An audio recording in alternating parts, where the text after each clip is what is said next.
Hey, Canuck here. Today I'm going to be giving you guys my final Canucks mock lines for the 2020 playoffs. I've talked about my lines and streams before, but they change a lot, and not all of you watch my streams. So today I thought I'd maybe make a full video on the mock lines. And since this whole video is dedicated to the lines, I can finally give some reasoning and analysis to the lines. So if you do go on to enjoy today's video, please consider subscribing. It really helps me out. And we're on the road to 400 subs, so every single sub counts.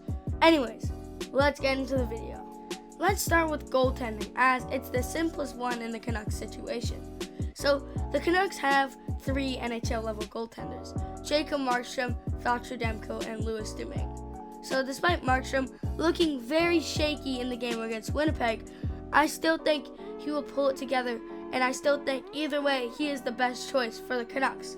Also, if you still somehow disagree, something that hinted to Markstrom being the starter in the playoffs is the fact that they did not split the Winnipeg game between Demko and him. I think the backup will be Thatcher Demko. Despite him having minimal league experience as he's a rookie, I still think he's a little bit better than Domingue, and that's based off the small time that we saw Domingue play, so it might not be true. But Demko was also on the bench in the game against Winnipeg instead of Domingue, so that also hints to it as well. Basically, I based that video on the exhibition game and a little bit on his season with Utica and how Olli Juolevi looked better than Oscar Fantenberg in the exhibition game.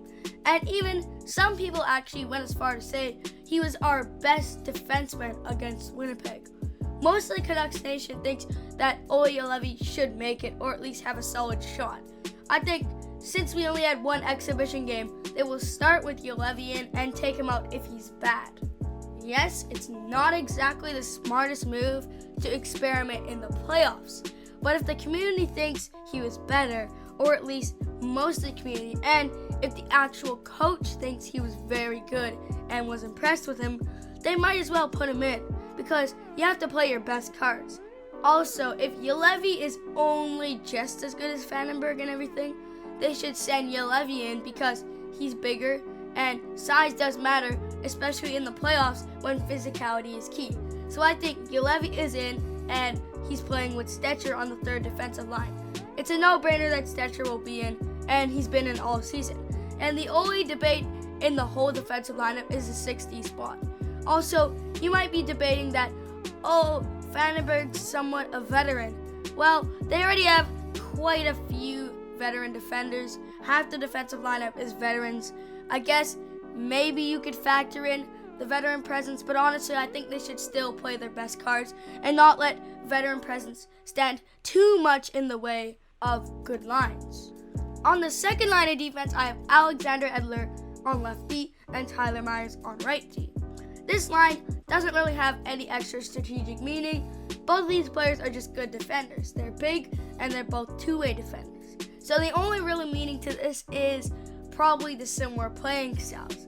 And these two players might click together. I'm not really sure. And I can't confirm this as the Canucks moved their top 4 around a lot this year. Now we come to the first line of defense. This line actually does have a strategic reason, and the line is Quinn Hughes and Chris Tanev. So the reason I've got these two together is to balance things out. Both players fill in something the other player doesn't have. This forms a very solid line, and this line also includes 2 players with completely different play styles. So let me explain.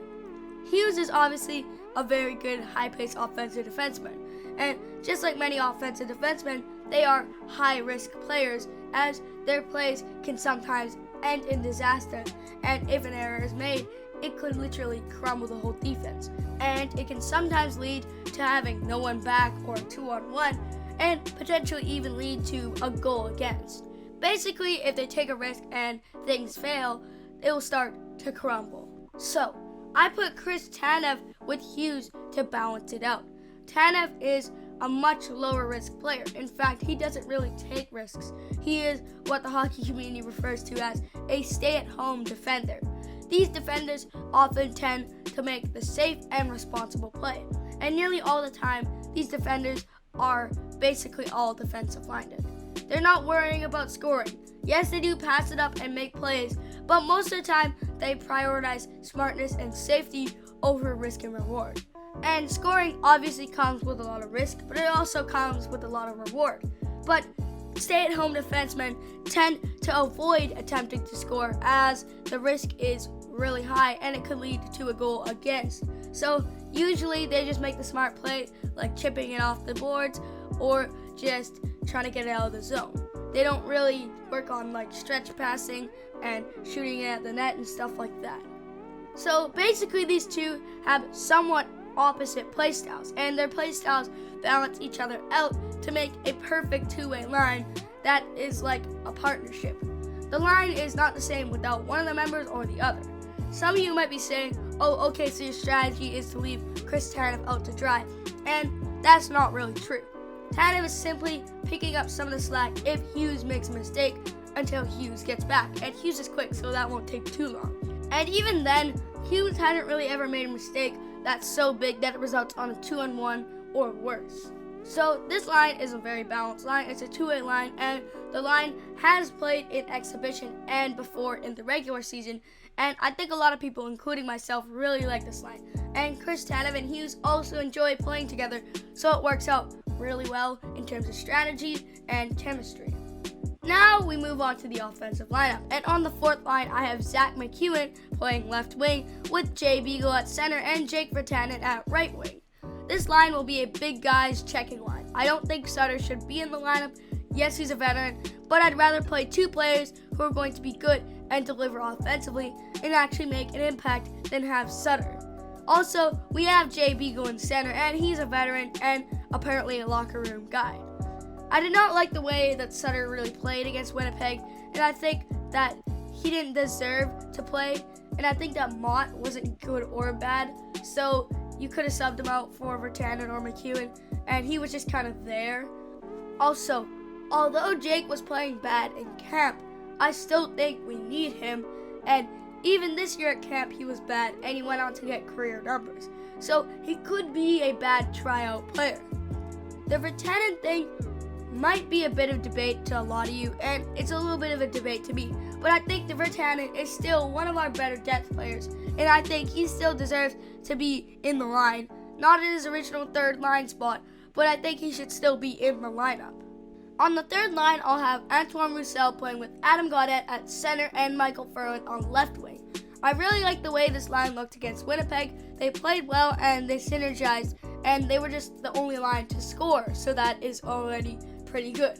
Overall, it's a good checking line. Gaudette is sort of the playmaking quarterback type player who just starts it up, and Ferland and Roussel are the finisher grinder players.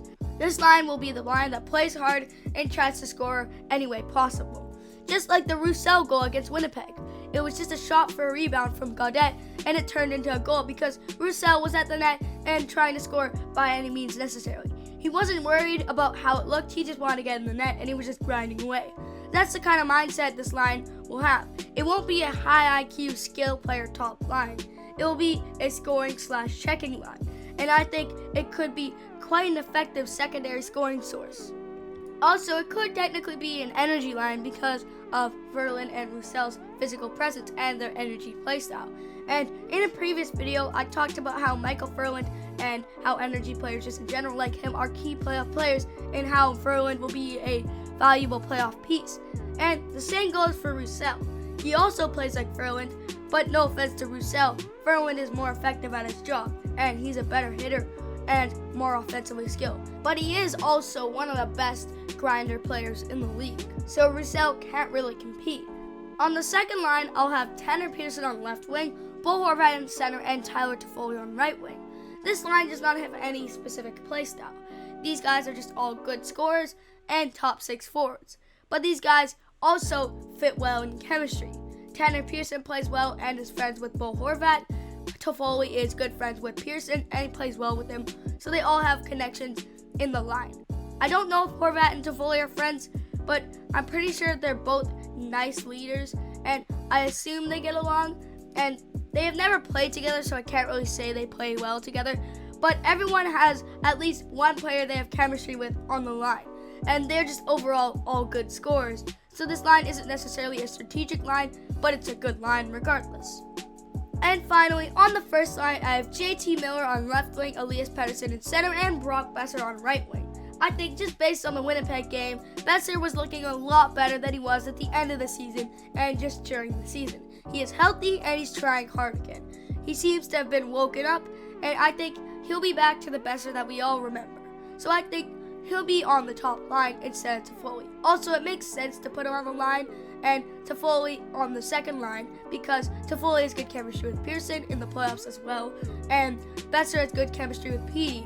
Otherwise, this line is pretty much a no-brainer. Petey and Miller are first-line locks, and the only question is the Boeser thing, but I think Boeser will be on the top line, and he deserves it after the Winnipeg game. Thank you so much for watching until the end of today's video. I hope you enjoyed today's video. If you did, please consider subscribing to tune in for more content coming out frequently. We're on the road to 400 subs, and every single subscriber helps me out a lot and means a lot. And until next time, bye.